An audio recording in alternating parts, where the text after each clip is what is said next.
So we're going to do the best we can with me recording it myself. We have my dog Arthur here. He's going to be helping out, showing how to do this. So just bear with me. Let's see if anyone else is going to pop on. Okay, a few more. Okay, so basically, we're going to be demonstrating how to do a pressure release style of walking. This is called the loose leash walk. We're going to be going over how to do a few extensions on that later on in the next couple weeks. Right now, this is just the very basics. So with pressure release, the basic behind all of it is if the dog puts pressure on the leash, you put pressure back. The moment they release that pressure, you release that pressure. Sorry, Arthur's rolling in the dirt. He's excited.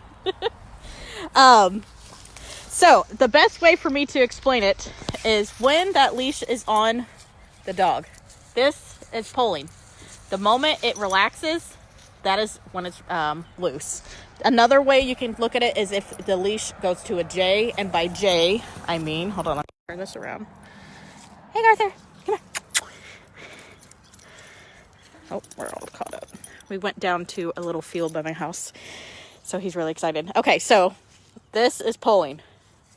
Do you see how it looks like a J? That's the J. Oh, God, this is so hard to record. Hold on, stay. Here's the bottom of the J and up. Okay, don't know. So I'm also going to post another video that Austin Pets Alive did on this to show, but I wanted to post this that way people can ask questions as we're going. So when you're doing this, you want to have a point system of where you're walking. Normally on a sidewalk, you have, point A to point P of where you're going. When you practice this, I always suggest you could practice on the sidewalk, but if you want to practice in the field, it's always nice. So for me, my imaginary sidewalk's going to be from like right here to right there.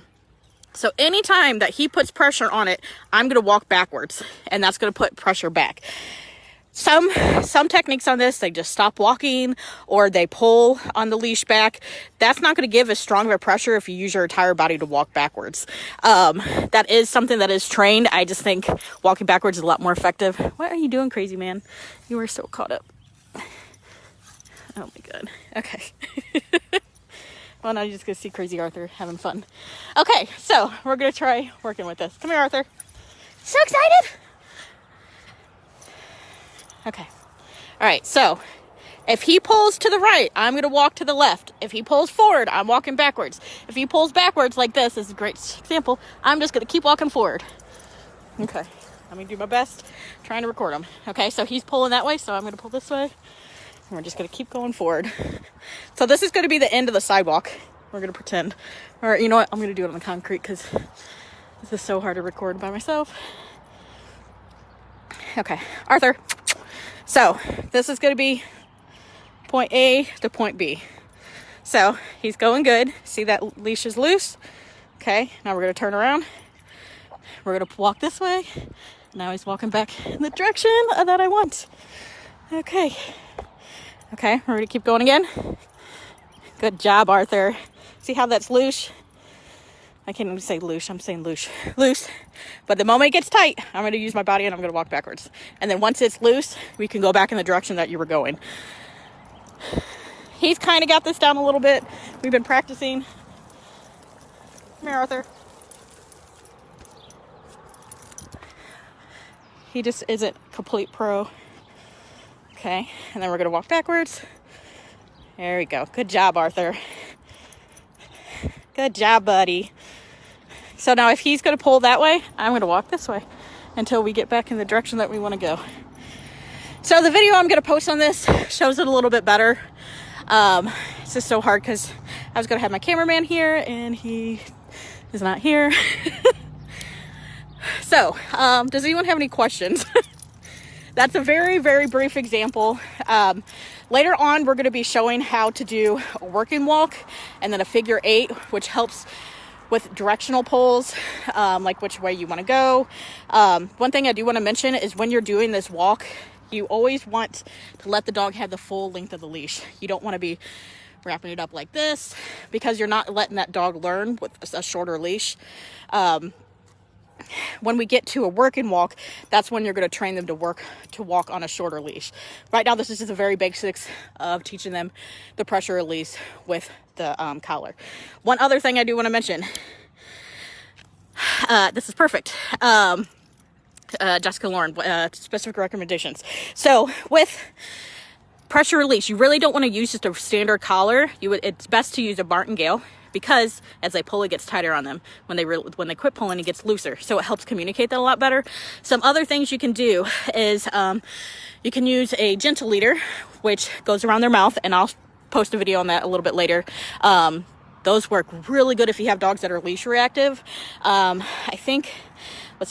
can't remember the girl who is fostering Harold. I don't think she's on here right now. I was going to tell her to try one of those. Dogs that are leash reactive, like leash reactive meaning they get really crazy or wild or barking or lunging if they see people or dogs, those work really well because it's attached to their face. It's not cruel. It doesn't hurt them. But if they pull, they're pulling with their face. So if you're putting pressure back, it keeps their face more in line. Another thing you can try, you can do pinch collars. That's also the same way with pressure release. It just has those prongs in it that are a little bit stronger. Just don't keep those on the dogs all the time. Just use that for walking. There's also something called a good dog collar. I'll post that as well. That's kind of like a prong, but it's plastic. It's a little bit of a step down. Come here, Arthur. You can also do harnesses. Harnesses aren't as effective just because they're not in the same location as this collar, and they kind of have a stopping point to where they're going to pull. People still use them on that, and it still works really well, but that is another option. And I'm going to post all this afterwards. Come here, Arthur. Good job, buddy. Good job.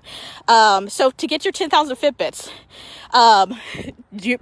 you might end up not leaving your driveway because it takes a while, but Arthur hasn't done this that often, and they get it down pretty fast. The more you do it, the sooner they get it done. So we teach this at the shelter. When we were demonstrating with our dogs, we had some dogs that were a hot mess in the beginning, and by the end they had it down. They were walking like that. It just takes a couple times, and you might not get from, like, let's say that's my house, you might only make it to there. But that right there, you're teaching them so much more than if you did a 10-mile hike, because the entire time you're walking, you're communicating with them what is the correct way to walk. Pressure release is a whole entire training system. We're going to show you how to use that in a sit, a down, in so many different ways. The basics is just you're communicating with them every time they put pressure on. You're giving pressure. When they release, you're releasing the pressure. It's very simple, which works for the dog's brains. Anybody else have any questions? Anybody? Okay.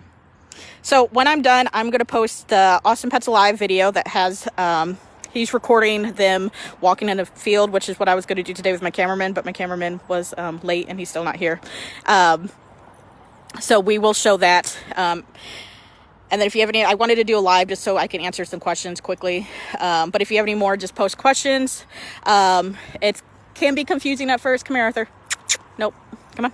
There you go. You can't be walking all over. But as you get it down, it will make more sense. So, okay, thanks for stopping by.